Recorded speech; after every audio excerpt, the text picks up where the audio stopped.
Hello,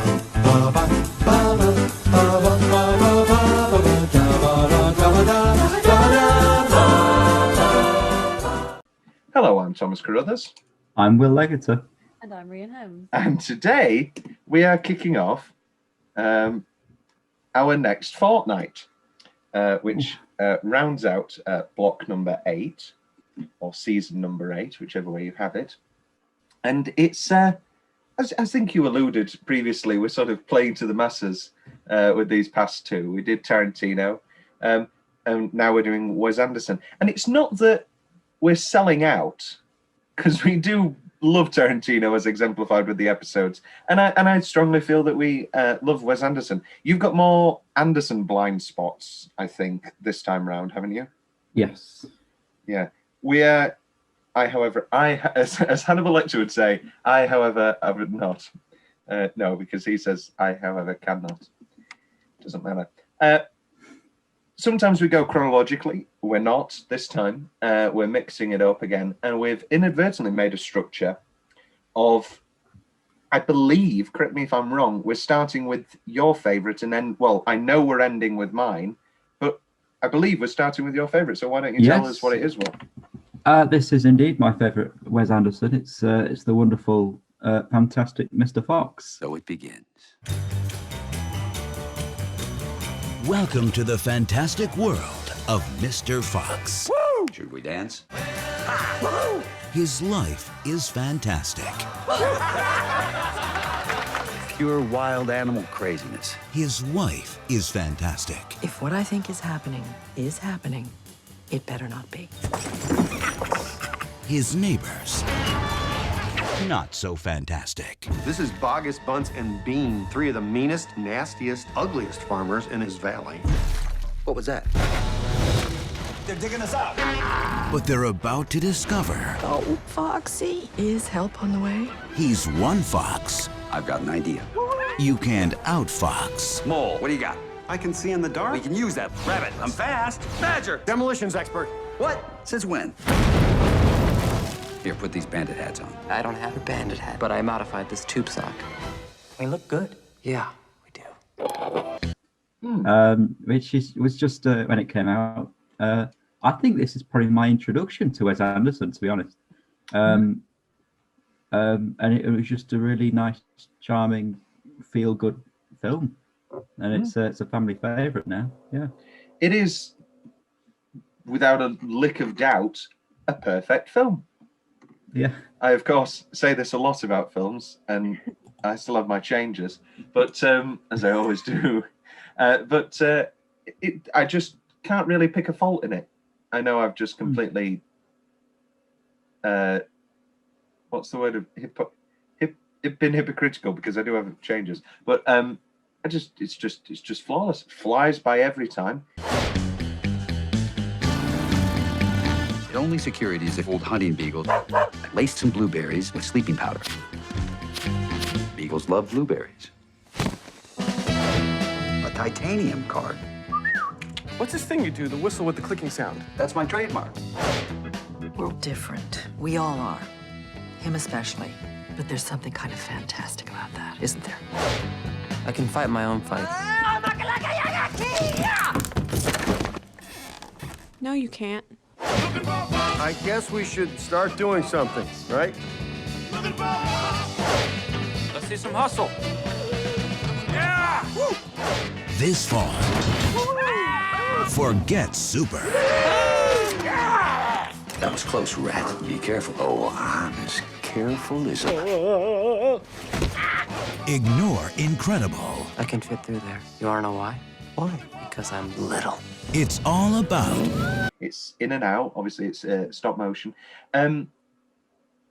Our second stop motion after Chicken Run. After Chicken, yes. Still got, hopefully, all of the Aardmans to go. I'm very excited for Aardman season. Yeah. This Aardman came up, actually. We were playing Tipping Point, the home game. Oh, yes, very classy. Does it come with a little... It sure does. It sure does. Oh, well. Hours of fun. It's literally hour of fun. fantastic. You really are fantastic. I try. Fantastic Mr. Fox. What's this lightning bolt? This fence might be electric. Well, I just hope it doesn't mean thunder, because I have a phobia of that.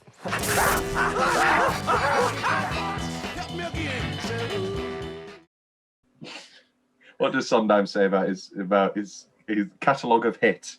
Because only Sending the Clowns has ever made him any money, because they're all, songs about the shows. You can't have, Lloyd Webber's very clever about every show. Yeah. Yeah, okay. I'm not going to put any character names in this one. And the money kept rolling in. Don't Cry for Me, Argentina. Oh, good choice. Thank you. And Don't Cry for Me, Argentina, I guess, is a little bit more obtuse, the fact that became a hit. And that is obviously quite specific. Yeah. But I'm not seeing A Little Priest becoming number one, although it should. Yeah. And we were playing to pinpoint the home game, and it was Feathers McGraw appears in which Wallace and Gromit film? And she said, well, there's only one. I said, all right, what's that one called? And she went, I don't know. And it's the penguin from Wrong Trousers. And I said to my dad, is that the penguin from The Wrong Trousers? And he said, no, it's The Wrong Trousers. I said, no, I'm asking a question. So it's a very long title. We heard a little laugh, and the viewers are actually seeing it, and they're going, why isn't he? Is she a secretary? Are they going to just keep her in the top left-hand corner? No, we have our own secretary, I'll have you know. Her name is Becky McGrew. She is thanked at the end of every video. And I have another secretary, Maggie Gyllenhaal, in the movie Secretary. Great movie. Underneath Secretary is See No Evil, Hear No Evil. And I wish I had the commitment to the joke to go, I have another secretary. See No Evil, Hear No Evil. Underneath the cover, there's just... I don't want to see. Gene Wilder and Richard Pryor. Spacey, second role. Oh yeah, it's the one where he's got that massive cyst. No, I love See No Evil. Yeah, and you know what? excellent. I bet it's aged really well. Rhian, Hello. what's your relationship? Oh, sorry, go on. Sorry, I love the segue to me did a full U and went to Kevin Spacey. Well, he's let's talk. You should be talked about more. Rhian, what's your relationship with Wes Anderson? It's an interesting one. I didn't watch this movie until a few weeks ago. Oh, I was freshly introduced to it. I think I was put off from it initially because of like the animation style. And are you not a stop motion fan? I mean, I am, but I was also a product of the YouTube years with early kind of flash animation, and those kind of videos that were centered on being creepy. Yeah. Oh, right. In my brain, I kind of equated the two and thought, I'll leave that alone. So I missed out on the nostalgia element of it, but like you said, it is a perfect film. I watched it and I thought this is, if anything, just as good as if I'd watched it on its release. I don't know if I have any real nostalgia for it. I've always I liked it when it came out. I've always liked it. I guess if you're a Roald Dahl fan and you read the books at an early age. This is another conversation I wanted to have before we get into the film, because I'm planning on a Burton retrospective later when I say later, I mean a year and a half away, sometime in the near future, because I adore Tim Burton. And so maybe we'll do Charlie and the Chocolate Factory, not because it's good, but anyway. I enjoy it. Charlie or Willie? I love Willie. So can you keep it down? It's a family show. It was a family show. No, but Great. It's not for us. It's set in the 80s. I love the original. The original's great. But I used to be obsessed with the Charlie and the Chocolate Factory, the DVD especially, just because of the bonus features and the games. I used to sit hours and organise the squirrels to the different. I mean, we'll talk. I mean, it's apparently now going to be one of our definite episodes. But it's obviously he's doing Michael Jackson. People just thought it was a weird tick. That's because it was originally going to be a Michael Jackson movie, and he was going to do a whole soundtrack for it, and he was going to be Willy Wonka. I mean, I'm sure we'll spend. I don't want to be conservative, but 40 minutes dissecting that on the Charlie and the Chocolate Factory episode. But this is our first Roald Dahl. Yes. Let's do this in. Actually, I'm saying this is going to be our only Roald Dahl. Matilda's great. Yeah, I was about to say, I love they're doing it again, aren't they? They're remaking it. They with do everything again. Who's Trunchbull? They're doing the musical. Yeah, sorry, yeah.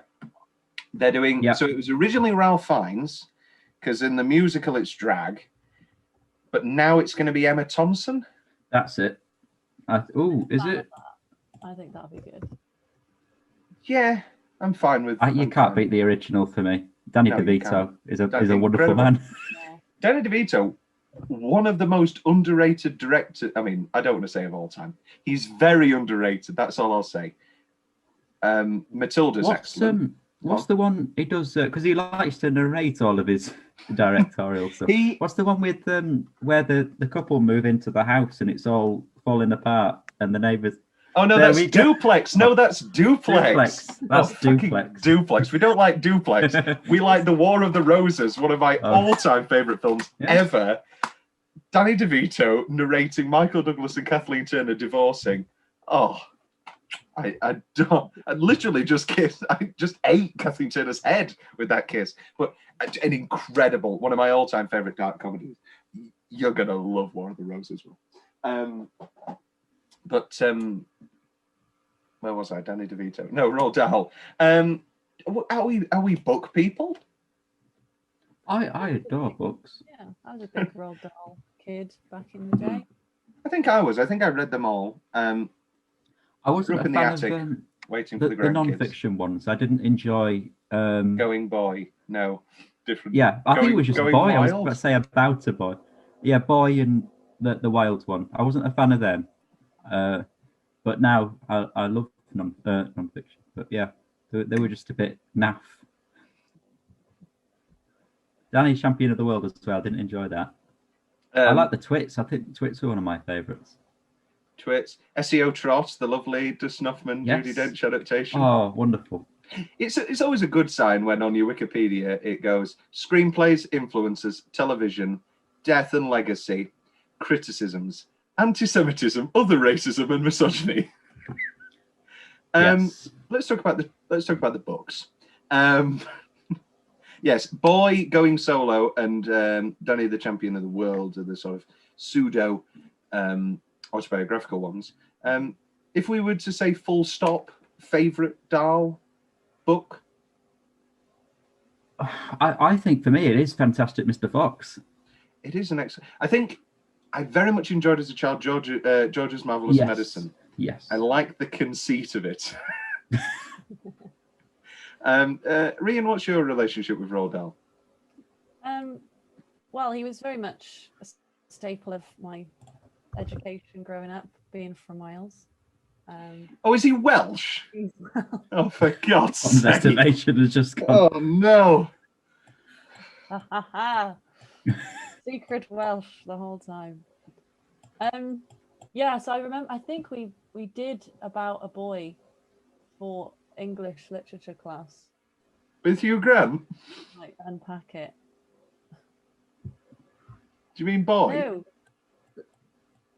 Will said About a Boy. About a Boy's Hugh Grant. Boy Tales of Childhood, my bad. Clearly it didn't rub off on me that much. I'd say my favourite is Killing himself with... Yeah, Matilda's good. Yeah, I really like Matilda. The Witches, big fan of The Witches. What's one of the modern, like the really recent adaptation? Yes, BFG. Oh, God, don't get me started on the bloody BFG. Oh, I'm the BFG. We're going to war, George. He just says that in every film he's contracted. British Spies. That was his Oscar clip. We're going to war. Which war? Is it going to be another war? Roald Dahl was buried with what? Pencil. Got to be. I love these pencils. Pencils. Chocolate. Chocolate. Oh. Peach. A giant one. Who's buried inside in a peach. giant peach. Well, John Lennon got buried in a mushroom compost bag because he wanted to be one with the earth. So just a festering peach, just like the blob. He was buried with chocolate, red wine, I wish it had specified, HB pencils, a power saw, and his snooker cues. He's like the complete... He's like the opposite to you, Tom, in his writing style, because he insisted he only wrote in pencil. And as I you're like, say... I have to vigorously bash my keys. Vigorously bash my keys, which I want buried with me. The phrase vigorous. And also, I famously, in high school, penned pencils are for pussies. Because I was just like, because I made this whole ideology where I was just like, no, if you're writing with a pencil, you've got a safety net. If you write with a pen, then you're confident in what you're writing. So, and I guess that makes sense. I'm sure that there's... Well, we had to progress up at school. We started with pencils, and then once our handwriting was good enough, we got to move on to pen. Rhian's frozen. Graduated to blue biro. Graduated to blue biro. It's you like. Were you in Meryl Streep's convent school from Doubt, where she doesn't allow pens? She said, well, wrightmanship has gone right down since we allowed pens. Fantastic Mr. Fox, which I think, aside from Willy Wonka, I mean, well, no, they're all excellent. We just talked about them. But I think we can spare ourselves a long conversation and sort of say definitively, and you can argue with me if not, this is the best? This is the best Roald Dahl adaptation. I think so. I think it's just an incredible film. Walt Boggess is a chicken farmer, probably the most successful in the world. He weighs the same as a young rhinoceros. He eats 3 chickens every day for breakfast, lunch, supper, and dessert. That's 12 in total per diem. Nate Bunce is a duck and goose farmer. He's approximately the size of a pot-bellied dwarf, and his chin would be underwater in the shallow end of any swimming pool on the planet. His food is homemade donuts with smashed up goose livers injected into them. Frank Bean is a turkey and apple farmer. He invented his own species of each. He lives on a liquid diet of strong alcoholic cider, which he makes from his apples. He's as skinny as a pencil, as smart as a whip, and possibly the scariest man currently living. The local human children sing a kind of eerie little rhyme about him. Here, listen to this.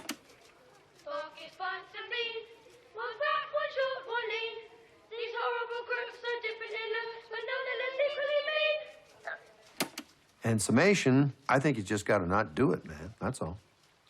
I understand what you're saying, and your comments are valuable, but I'm going to ignore your advice. And let's get into it. Will, why don't you kick us off with your nominations for 10 Minute Stretch? Hello. No, stop. Oh. Okay. Best YouTube comments. Oh. Man, this movie was and still is underrated. I don't think it is. I mean, it was underrated at the box office. Nobody went to go see it.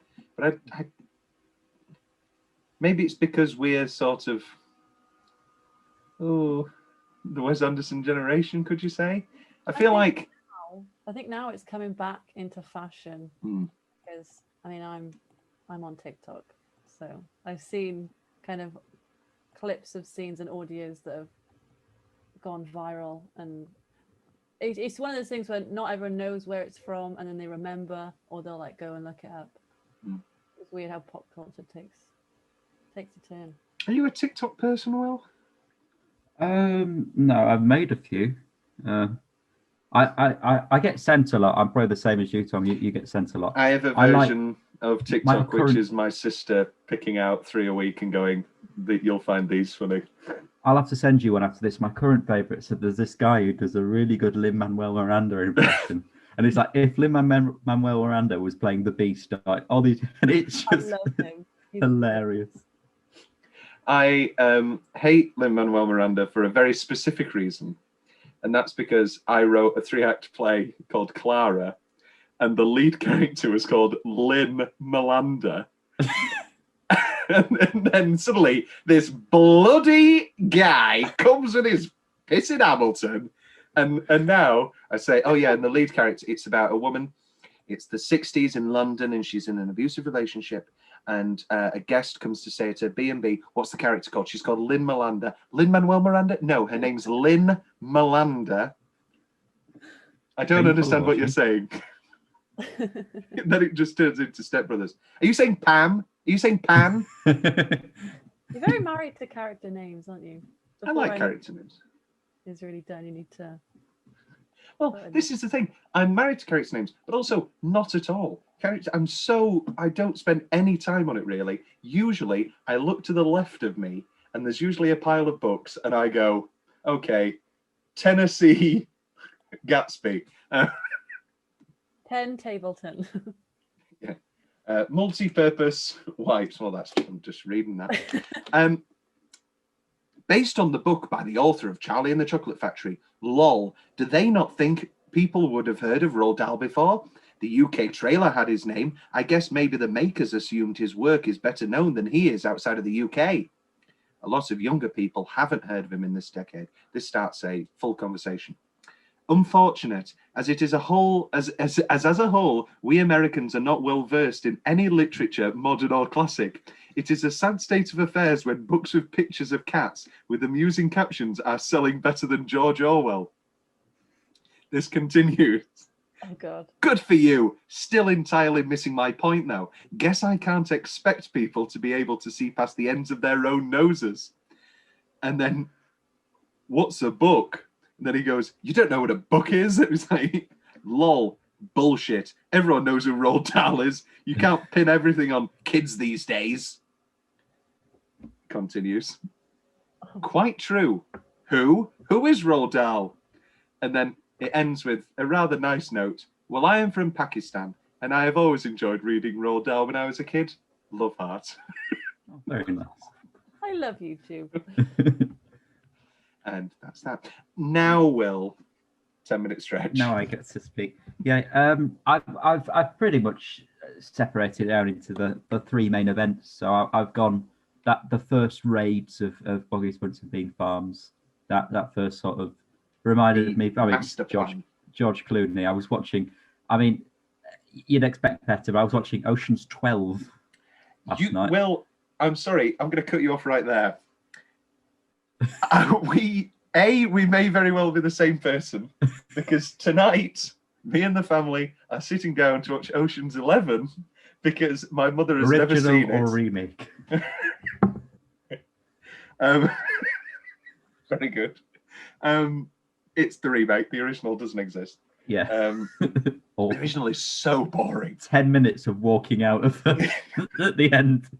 It's just so bad. Yeah, sure, it's bad. fun to watch Sinatra, and Shirley MacLaine pops in, and I love Shirley MacLaine, but bad movie. Yeah. You made a bad movie. A remake. And actually, I'm going to disagree with you and your descending tone on it. I think they're all great. I think they're all great, but the 11's the best. Yeah. It's the most heisty. It does have the most heists. It has the most heists, but Ocean's 13, I think, has the most heist. Yes. This is a ridiculous conversation. And in many ways, I think I'm going to step on your point. It's very fun to watch George Clooney play a Fox version of Danny Ocean. Yes, that's exactly what I was getting to. Yeah, so that initial sort of going in and then the shots of them digging up, I like all of that. Then obviously you've got the excavation. I think that whole the camping out and the stress pushing them into the sewers. That's a good section. And then the final showdown with the motorbike. That's great. So they're my sort of 3 20-minute stretches. This is the thing, isn't it? It's only an hour. It's only an hour Yeah. 20. I've got similarly. I'd add the opening, meeting Meryl.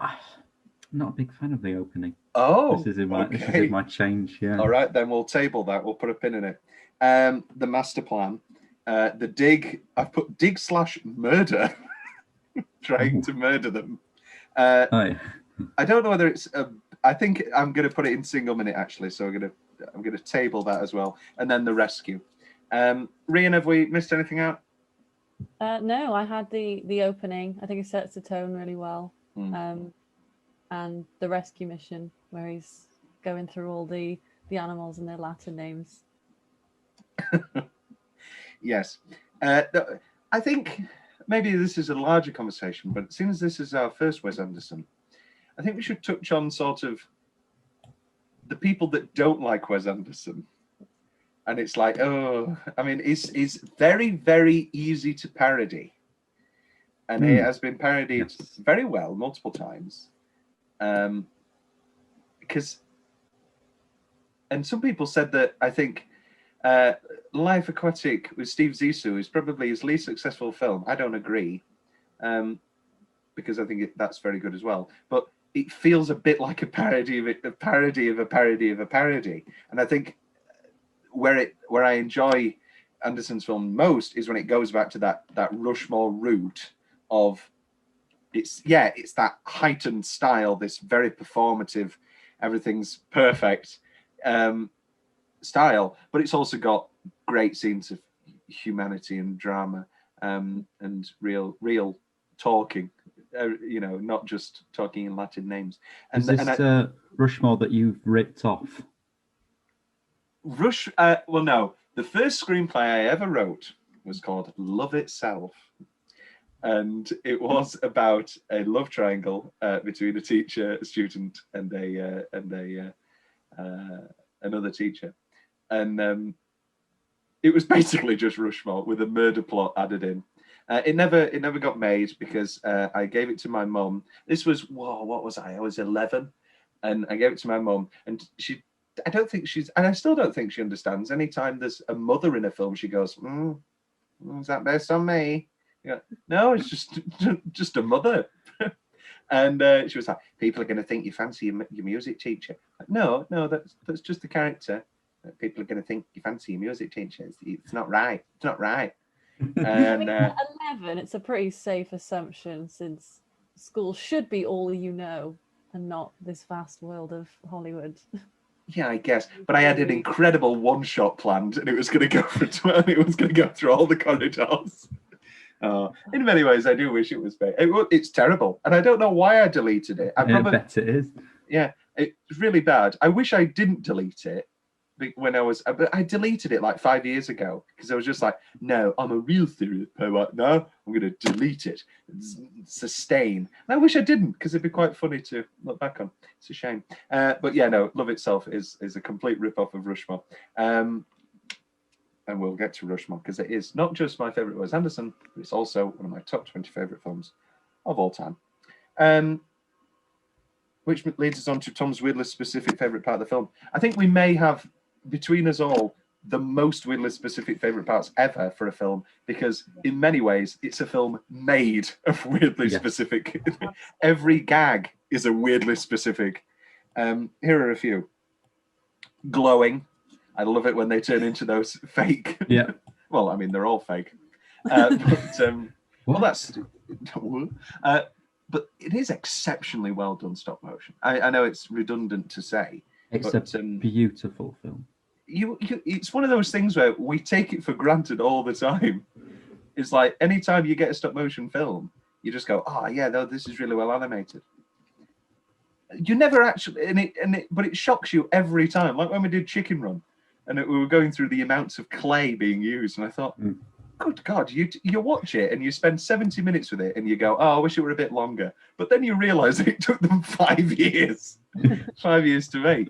And a film that we're not doing in this Wes Anderson fortnight is Isle of Dogs, his other stop motion effort, which I thought was excellent as well. Will, did you see Isle of Dogs? I did. I wasn't a fan of it on the first watch. That was just because there was strange man in the corner of the cinema, clenching his plastic bag very tightly. Oh, maybe it was just the guy from American Beauty who just loves plastic bags. Yeah, but I whispered to my sister, I was like, oh, who's he? And then she freaks out and had to leave. And then my mum was like, he's probably just a widow. Her ashes are in there. She loved dogs. On rewatch, it's a wonderful film. Yeah. It is pretty excellent. And Yoko Ono playing a character called Yoko Ono. Yeah, I'm all in.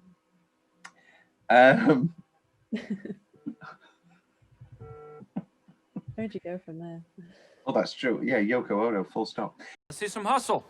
Coach, we don't have whack bat where I'm from. What are the rules? There's no whack bat on the other side of the river? No, we mostly just run grass sprints or play acorns. Huh. Well, it's real simple. Basically, there's 3 grabbers, 3 taggers, 5 twig runners, and the player at whack bat. The center tagger lights a pine cone, chucks it over the basket, and the whack batter tries to hit the cedar stick off the cross rock. Then the twig runners dash back and forth until the pine cone burns out and the umpire calls hot box. Finally, at the end, you count up however many score downs it adds up to and divide that by 9. Got it. Go in for Ash. Substitution! Ash, come out. You need a breather. Oh, what? I'm out? What? I still feel good, Coach. Let me finish this 8th. No, come on. Step out. Let's go. Am I getting better, Coach? Well, you're sure as cuss not getting any worse. Really? I mean, you think I could end up being as good as my dad if I keep practicing? Your dad? Your dad was probably the best whack bat player we ever had in this school.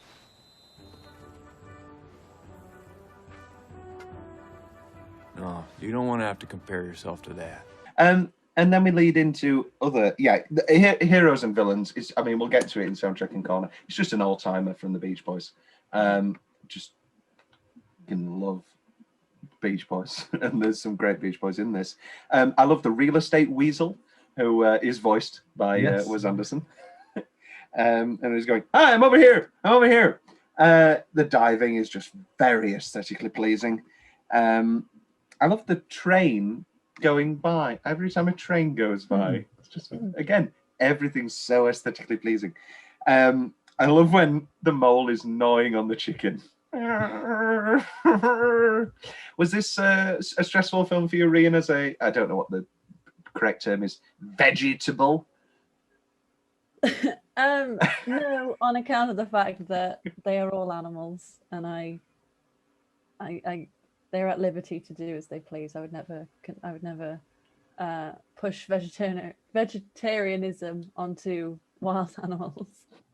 It's true. As we learn, we are all wild animals. I love on the cider heist, Ash being sent away, and then Christopherson going, there you are. Just real being a dick, and it's I very much enjoy it.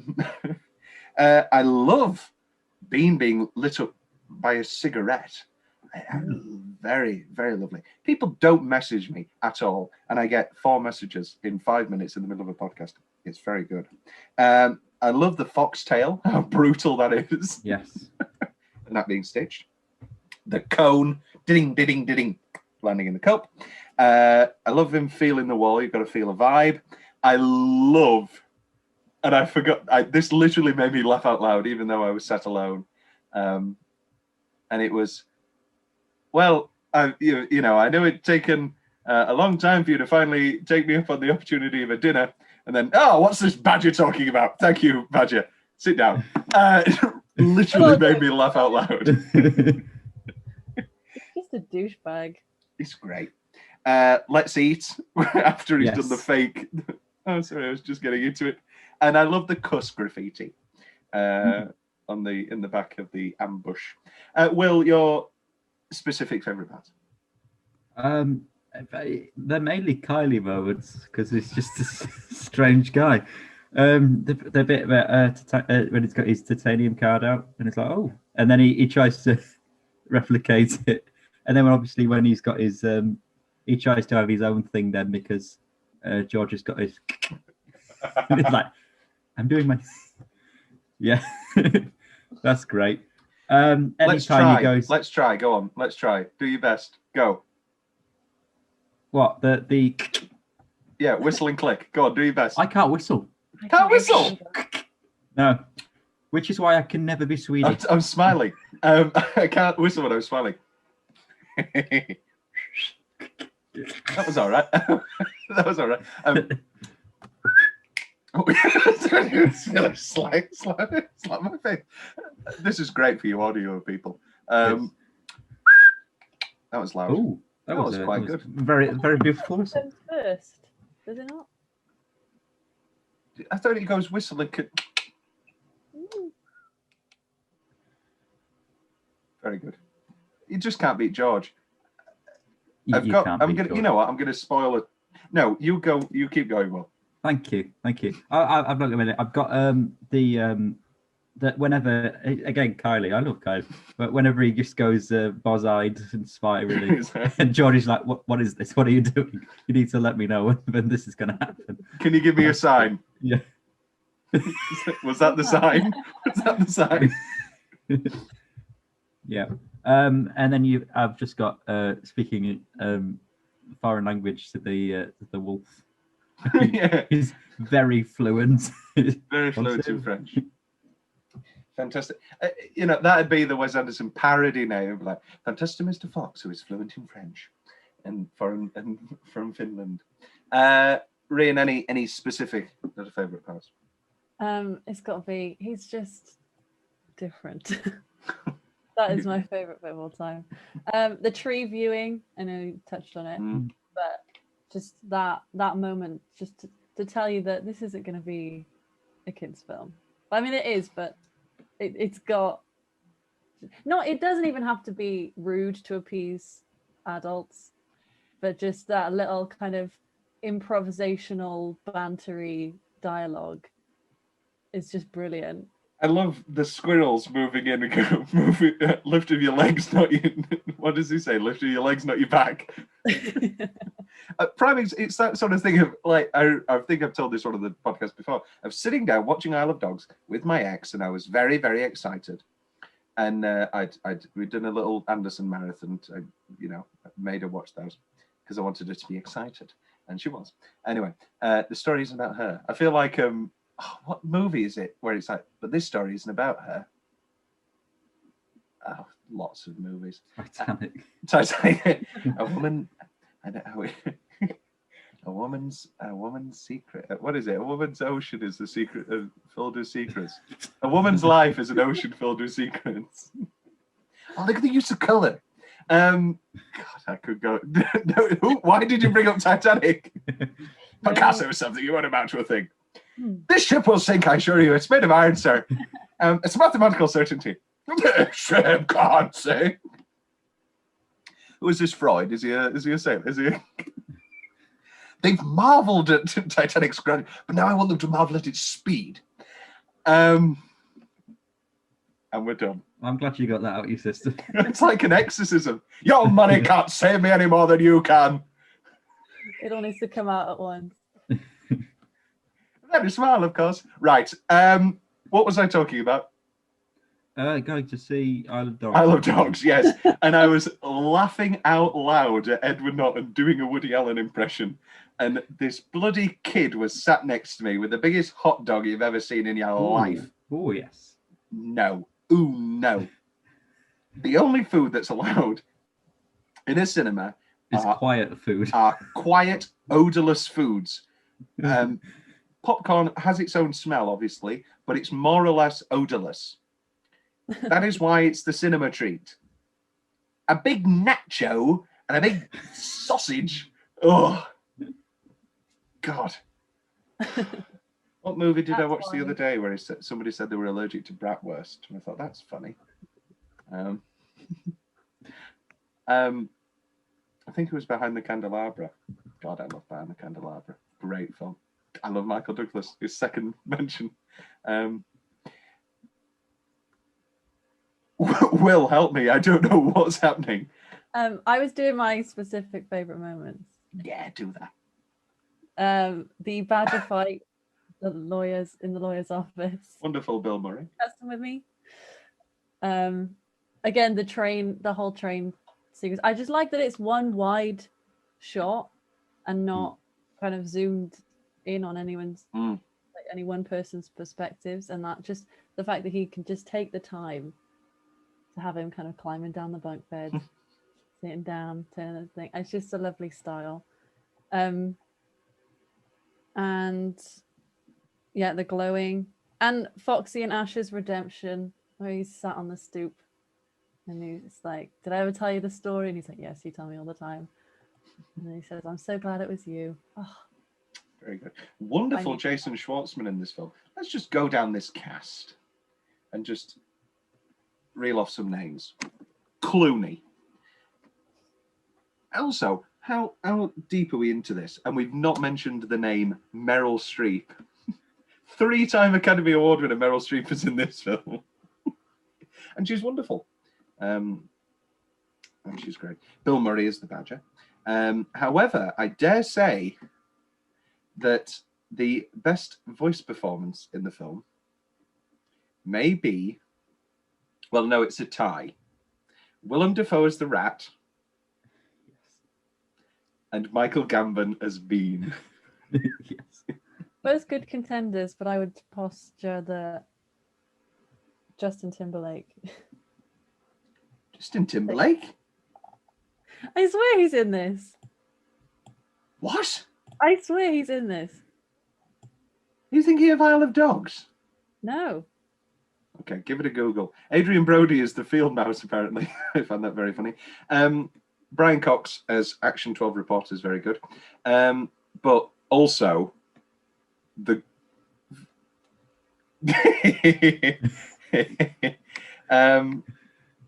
Jarvis Cocker's in this film. Oh,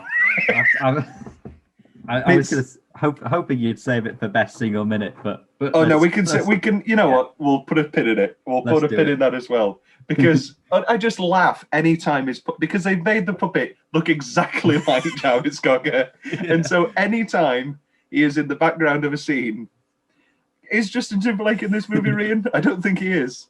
He's not, but we're going to brush past it. You can put it over in the edit. Yeah.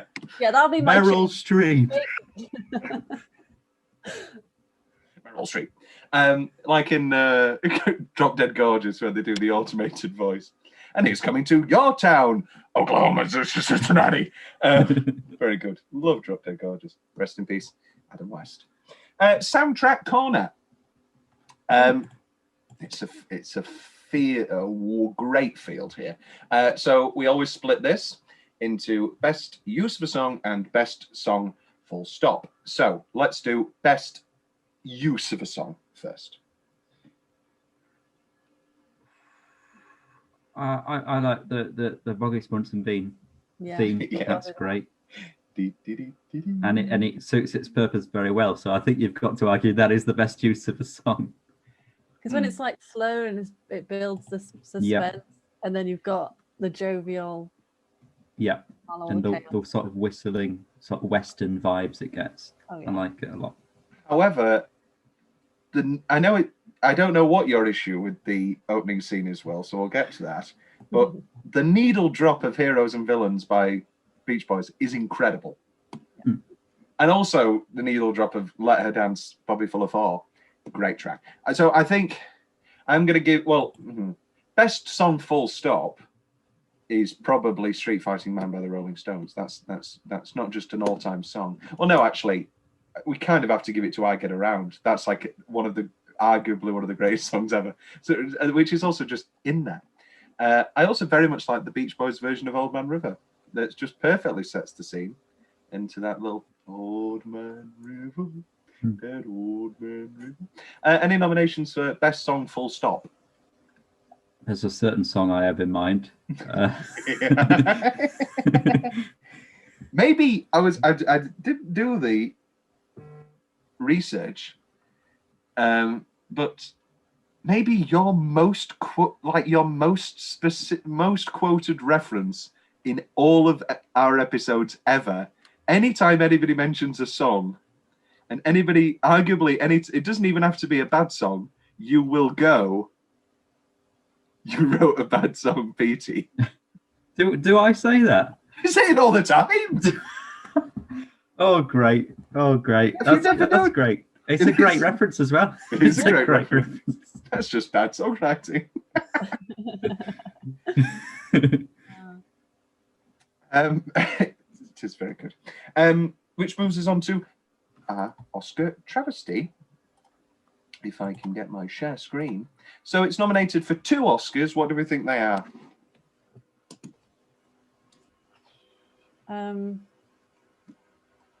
One of them's easy, not to patronise you all. Animation. Yes, Best Animated Film and Best Score by Alexandra Desplat. Benjamin Button. It is the same guy who did Benjamin Button. It loses to Up, which I'm okay with. I mean, yeah, that was very cemented in people's hearts, but I mean, the whole score is gorgeous. Yeah. Ooh, one of your favourites, Will. Sherlock Holmes, Hans Zimmer. I've got that downstairs somewhere. There's a sheet music. So this is Princess and the Frog year, so that gets 2 nominations for Best Song. Don't know where Petey's song is. Where is Petey's song? I certainly is don't Princess need... and the Frog the last proper animated film they did before they went silly? I don't know. It's Well, the they went last... silly. Like, I think it's the last princess musical they did. Oh no, Moana. Oh god, I'm Frozen. And are they Tangled Disney princess? Before or after that? Oh, Tangled was that Tangled's the first after. one? Tangled's after. UK premiere. Yeah, Tangled was 2011, I think. Oh, Will. Best animated short film. Oh, that does not deserve a nomination. It's great, but it's a disappointing Wallace and Gromit. It lost to Logorama. That's how bad it is. It's not bad, it's great. Okay, let's discuss this. I'm all for Up winning soundtrack, but what the hell are we doing here? How the hell does Up, a movie that has an incredible 10 minutes and then goes down the shitter quicker than a goddamn stool sample, win over Fantastic Mr. Fox, a film that is so note perfect that we're still talking about it today? Name a time anybody has mentioned Up to you other than, oh, that first 10 minutes made me cry. It made everybody cry. It's great. You've got to make a film after. You make short films, Pixar. Make it a short film. Don't make it a film. I think you could convince yourself Up is a fantastic film and it deserves to win. But if you say which is better, Up or Fantastic Mr. Fox, I will always say Fantastic Mr. Fox. And Coraline in there. Pretty good year. Not seeing that, I need to watch it again because I never understood it. And I know all sort of the background behind it now. It's good. Why have they got buttons? And Princess and the Frog. And The Secret of Kells. I've never. Okay. A French, Belgian, Irish animated fantasy. Covering all the bases. An illuminated manuscript from the 9th century. Wow. The kids love the 9th century, okay? Going for that Oscar bait. Here's one that I'm going to go for. Let's give it... Oh, this is far easier than I expected. Precious winning is a goddamn travesty. What the hell are you doing? Get it gone and get Fantastic Mr. Fox in. However, don't let it win. Up in the Air should have won. The better George Clooney film. One of my favourites, Jesse Armstrong, making an appearance there. For In the Loop, the Thick of It film. I love that. It is good. It is good. It's a great film. But as we know, Veep is better. No. This is, for me, I love Jeff Bridges in Crazy Heart, but come on. Clooney should have won for Up in the Air, but then Colin Firth should have probably won for A Single Man. So it's a very good year for movies. This is when they start bumping it up to 9 nominations. So, yeah, if Up's going to get nominated... Get it in there. Definitely Fantastic Mr. Fox. Precious is a bad film. Do you agree with Hurt Locker winning? No, I don't. It's obviously a seminal moment. That should have been Inglourious. Yeah, it should have been Inglourious. It's obviously a seminal moment for female directors, obviously Catherine Bigelow being the first woman ever to win. I just wish it was for a better film. It's one of those things, isn't it? It's a fine film. I just wish it was better. As Barbara Streisand said when she gave the award, I can't remember what she said, but she was like, "It's about time." She really went for it. She was like, Catherine Bigelow. It's very good. She's probably angry about not being nominated for the Prince of Tides, her directorial debut, which got nominated for Best Film, but didn't get nominated for Best Director. They were like, yeah, it's really good, but we don't want to... we'll give it Best Picture, but we won't give it Best Director. Poor Barbara. Best Will's favourite building or set?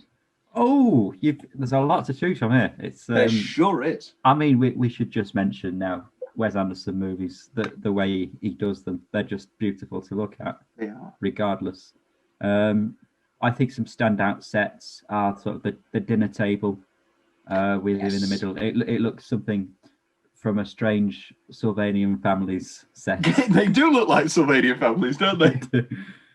Oh, we used to have one of them. Strange story, but also hours of fun. What's stranger? What I hear. What's strange? What's stranger? Sylvanian Families or those weird statues without faces? When it comes to weird things that grandmas collect, is it those or statues without faces? And it's all like carrying babies, and the babies don't have faces. Oh. So I have one of those in my house, and it was my mum gifted it to her nan, and her nan gave it back because she had a nightmare about it, and it had like moved. She swore it had moved in her house, and my mum, not thinking anything of this, just took it back.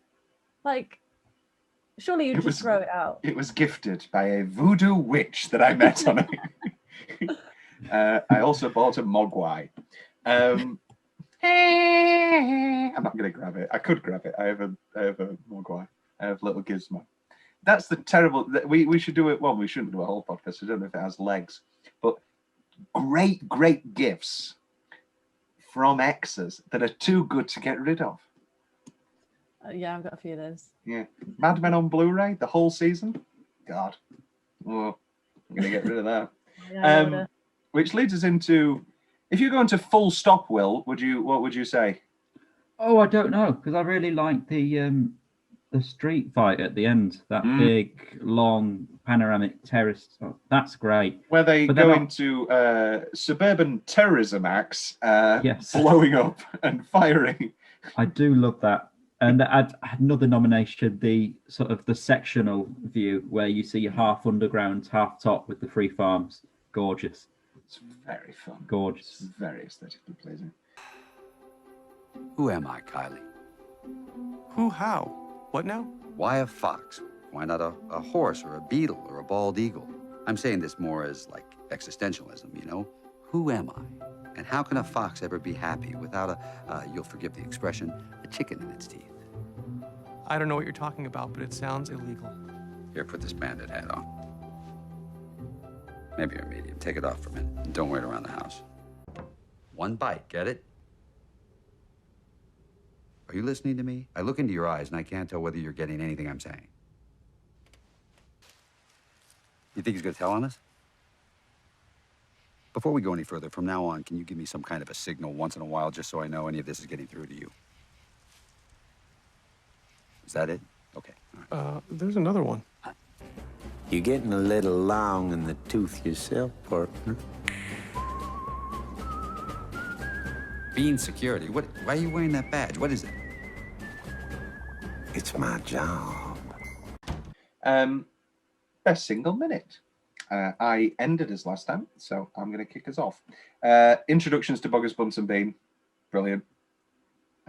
Narrated by Bill Murray. Wonderful. Whack Bat. Yeah.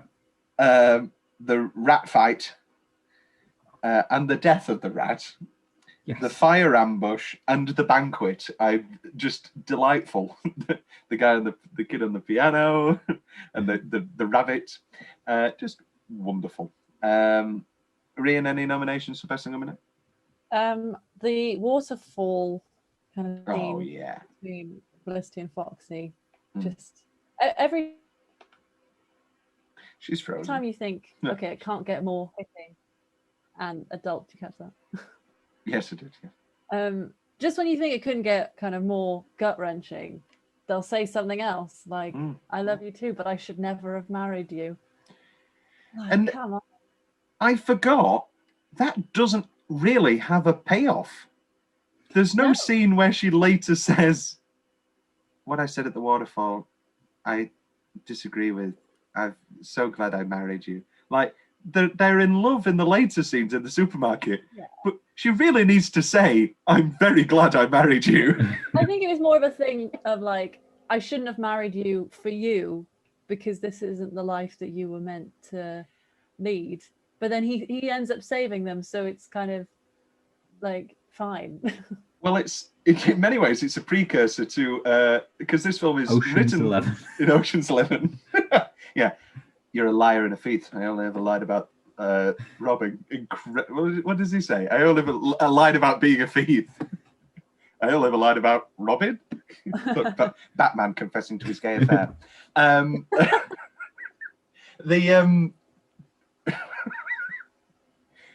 Oh God, it's Fishy Swaz. It's supposed to be called Batman Returns. Excellent film. Another great DeVito. 4 flabby fingers. God, I love Batman Returns. 9 lives. Hello. Oh wait, I forgot I'm not married. Meow. Where did you meet her? Stop me! Somebody stop me! Oh, this could go on forever. Anytime anybody mentions Titanic, Basic Instinct, or Batman Returns, you've lost me. Or It's a Wonderful Life. Or It's a Wonderful Life. Actually, she's in the library. Here, I'm not scared. Oh God. I feel like it's like Robin Williams. Billy Crystal. I'm not saying I'm like Robin Williams, but I'm saying I'm like Robin Williams. Billy Crystal would talk about being on stage with him, and he'd be like, you're just going to grab on and pray that you can stick with him for 5 minutes. God, what an absolute legend. Best single minute? Yeah. Will?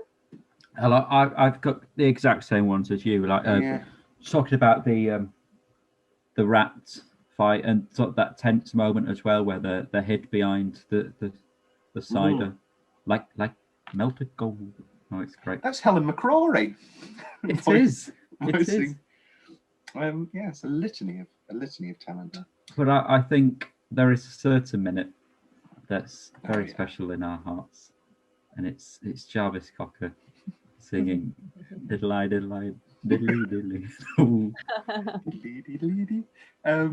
That's just bad songwriting. Zizi. I did also like the ending, where it just pans across all the people in the sewer and all the coinciding lives, and then the supermarket. Supermarket is delightful. So what's their plan? Are they going to take all the food down now, or are they going to? No, it's just like a shop now for them, isn't it? A local supermarket. Oh yeah, they can start paying. Yeah. Best line. Do these. It's a stacked category. I just want to see a little sunshine, but you're nocturnal, Phil. Your eyes barely open on a good day. I'm sick of your double talk. You have rights. The cuss I am. Are you cussing with me? What's that white stuff around his mouth? I think he eats soap. Yeah. I love you too, but I shouldn't have married you. Oh, that's what I was going to say about I shouldn't have married you. The co-writer of this film is obviously Noah Baumbach, writer and director of Marriage Story. So maybe there was a darker version of that scene that then became every day I wake up and I wish you were dead. I was hot shit. I could steal whatever I wanted. Yeah. I was a fucking wild animal, and I was hot shit, and I was young, and I didn't want to lose my 20s, but I kind of did. I'm actually wearing his burgundy jumper, and my hair is growing longer. Rhian, whilst Will deals with the knocking ghost in his room. These are like all Ash, who I've just realised is Jason Schwartzman. Yes, star of Rushmore. Yes. He has one foot in the grave and the other 3 on a banana peel. Brilliant. Like, laugh out loud moment. He's supposed to be my lab partner. You're just loyal. And his shining moment. Shining sign of Marriage Story to come. Yeah. I can fit through there. You know why? Because I'm little. Yes.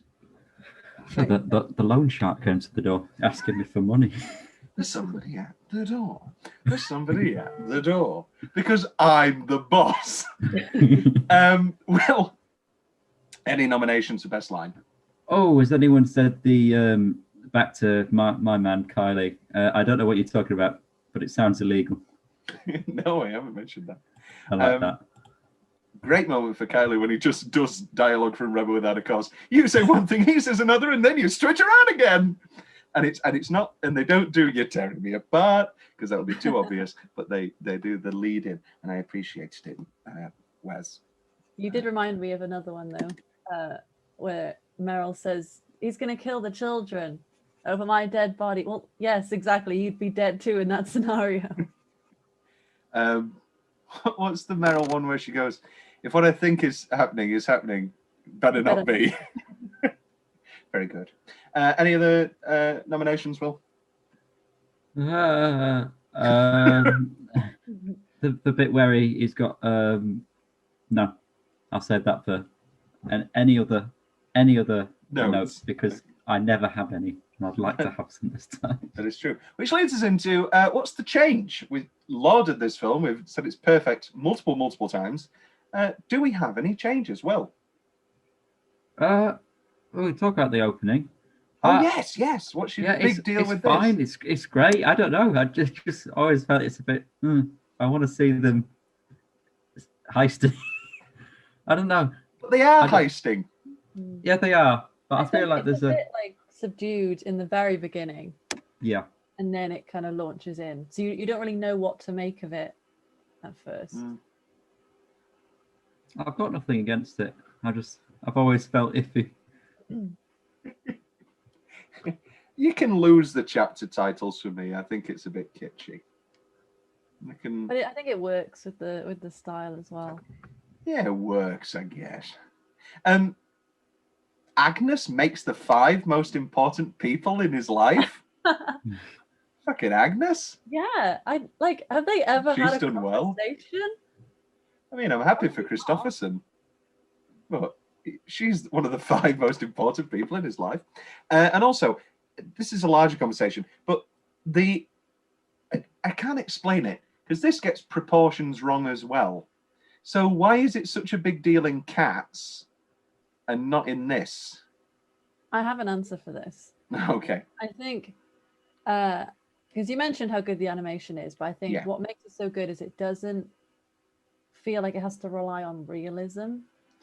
Like you look at it, and you don't tone, like you can appreciate the style, but it's not supposed to be like natural looking. Whereas Cats, I feel like in amongst all the grandiose, they tried so hard to make it look like these were human cats, and they failed. They had to recall it like several times because of Judi Dench's blimmin' wedding ring and her hands and her ears. So like, one of my favorite things is to watch those behind the scenes footage and the video that they released the day before the trailer, and they were like, including Idris Elba, it's like, it's the coolest thing I've ever been involved with. So it's revolutionary. And then I didn't like James Corden and then Rebel Wilson making fun of it at the Oscars. I thought that was really funny. Well, what's the I must have been talking about Cats a lot recently because all I'm getting on my YouTube at the minute is recommended videos of John Partridge singing Rum Tum Tugger. I'm a tum tugger. That's a great song. That's probably the best bit. If you offer me pheasant, I'd rather have grouse. If you put my head up flat, well, out of my house. But I don't like in that song. And he will do as he does do. Come on. That's very Andrew. It's very Andrew. I've got a great song. I know what I'll do. A's and a Ho's and a shit. Is Andrew Lloyd Webber is the best and worst musical composer of all time. Yes. And he lives up to that. But then you get Sunset, Evita, and Phantom. which just don't have any fat on them at all. They are just perfect shows through and through. Evita was so good that they added "You Must Love Me," and that takes nothing away from it, and that just enhances it. Yeah. Unlike Suddenly There's a Child on My Lap. Rhian, any changes? Recast Ash with Justin Timberlake. I don't know why my brain made that. I don't know either. He was Arthur in Shrek the Third, and very similar. Similar downtrodden teen. Very similar in quality. What's your next preneur? Anything else, Rhian? No, as you say, it's kind of tight and flawless, and I think the segments, like the title cards, helped because I feel like otherwise it would just kind of have no flow, because it's not really like a typical conflict resolution. Like it's kind of doing this a lot, so I think that helped me to compartmentalize the story. What's left from Will's notes? He's very excited. Oh yes, I've got two. Ooh, drum roll, please.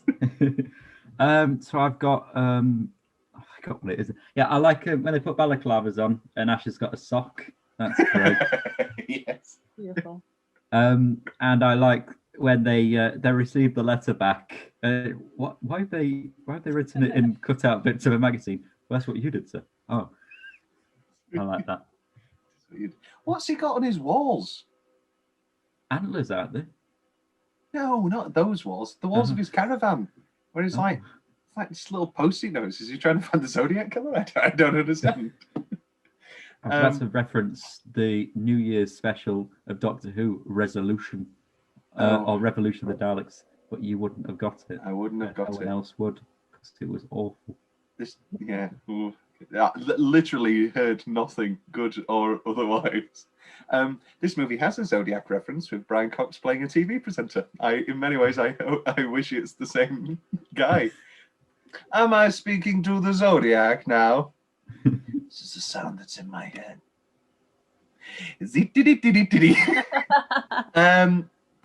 Anything left from your notes, Rhian? I've mentioned why I avoided watching it initially, didn't I? Yes, you did. I think it's a lot of people's comfort films, but I wouldn't categorize it as a comfort film because I just like properly watching it too much.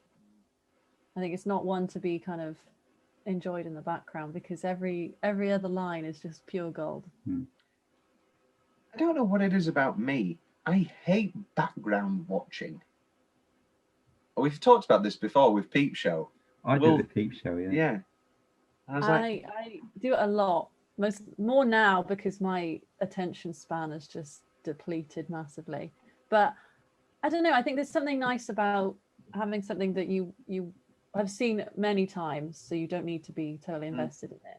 Just kind of running parallel with whatever else you're doing.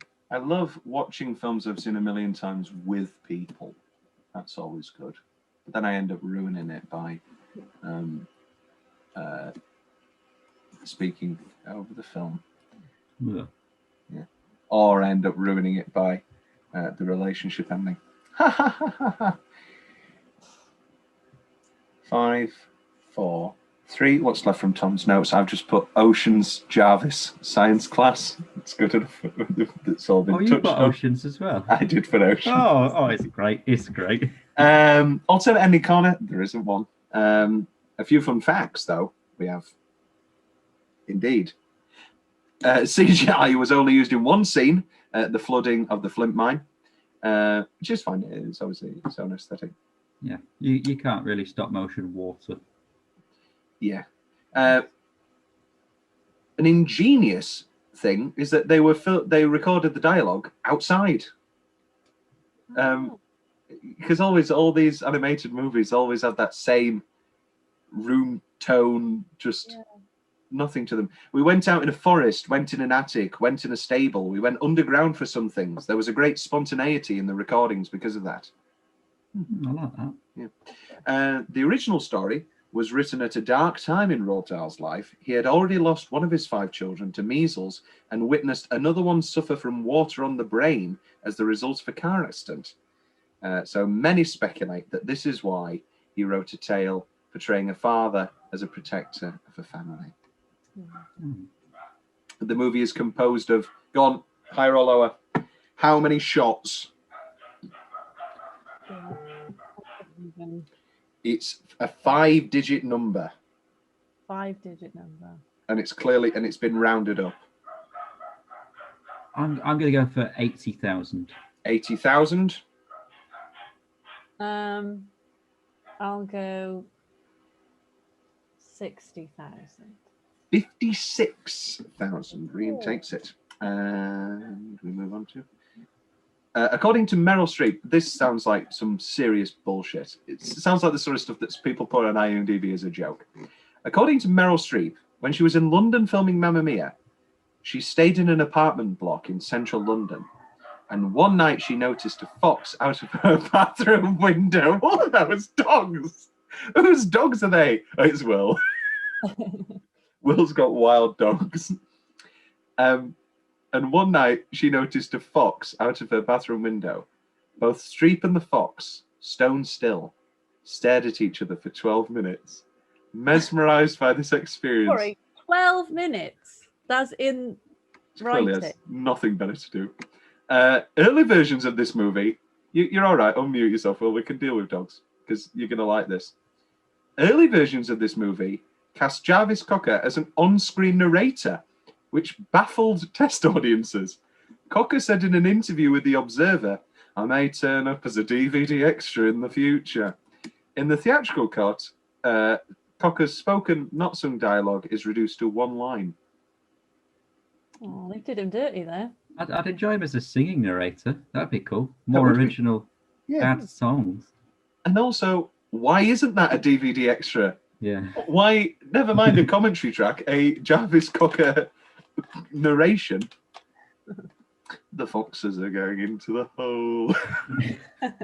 Audio description by Jarvis Cocker. There is a... and that's a very personal story. Well, it's not that personal.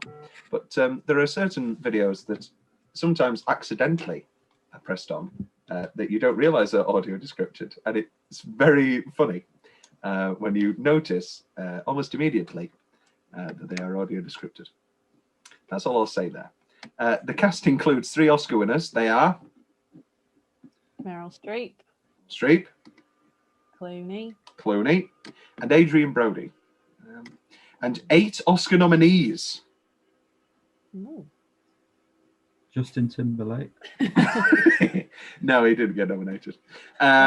Bill Murray, Willem Dafoe, Owen Wilson, Wes Anderson, Hugo Guinness, Roman Coppola, Jeremy Dawson, and Stephen Rails. Is Bill yet to win an Oscar? Yeah. That's sad. He lost for well, Lost in Translation was the big hope. And he lost to, was it Sean Penn in Mystic River? Oh no. I do not like Sean Penn. That's my daughter in there. It's my daughter in there. Bad. Lost in Translation, Bill Murray, Oscars. Let's have a quick Google tangent. Yes, he was nominated for Best Actor. And that was at the 2004 Oscars. And yeah, because Bill Murray's, Billy Crystal's song is, Bill Murray showed his, it's set to the tune of Maria, and he's, Sophia, I just saw a film by Sophia. Bill Murray showed his range, to hell with Charlie's Angels too, Sophia. Oh, wonderful. Annie Lennox won for Into the West from Lord of the Rings, Return of the King. Yes, Johnny Depp was nominated for Pirates of the Caribbean, Jude Law for Cold Mountain, Ben Kingsley for House of Sound and Fog, and Sean Penn won for Mystic River. Bad. Bad year. Bad year. Bad year and bad choice. You made a bad choice, Oscars. What's next on this little show we do? A few fun facts. Do I have any left? Yes. The rat's death was almost reshot because the MPAA thought it showed a rat bleeding to death and Mr. Fox making him drink his own blood. The MPA didn't realise it was sewage water. And actually, I'm kind of with them. I thought it was his blood as well. Is it not? No, it's sewage. It's sewage water. Like water mixed in with a bit of blood. I mean, either way, it's fucked. Like, it's not okay. These are the taglines based on the beloved book by Roald Dahl. Then these are the general ones. Dig the life fantastic. Don't like that. His life is fantastic. His wife is fantastic. His neighbours, not so fantastic. Oh no. Okay. This year, forget super. Ignore incredible. It's all about fantastic. Did Super 8 come out this year? Did Super 8 and Incredible Hulk come out in 2009? I think they did. I think that's what that Hulk was. was 2009. I think Super 8 was later. It might have been. Yeah, Super 8 was 2011. Oh, so what's the Super movie? I don't know. Super Bad? No, that's not 2009. I don't know. Superman Returns. No, that's earlier. That was like one of my first movies ever. Another spacing. We've come full circle. And these are some Jason Schwartz. Oh my God. Jason Schwartzman is the muscle. George Clooney is the brains. Meryl Streep is the brains behind the brains. Willem Dafoe is the rotter. Michael Gambon is the scoundrel. Owen Wilson is the whistleblower, because of the PE teacher. You go. Wally Wolodsky is the lookout. Did somebody get paid to market this film? Or were they just making it up? Penny a word. Oh, God. Also, Ash is not the muscle. Ash is not the muscle. Most of those are wrong. They might have done what I do with character names and looked over and seen Dirty Rotten Scoundrels, because it was like, he's a rotter, he's a scoundrel. I'm surprised He's they a didn't see no evil. He's a hear no evil.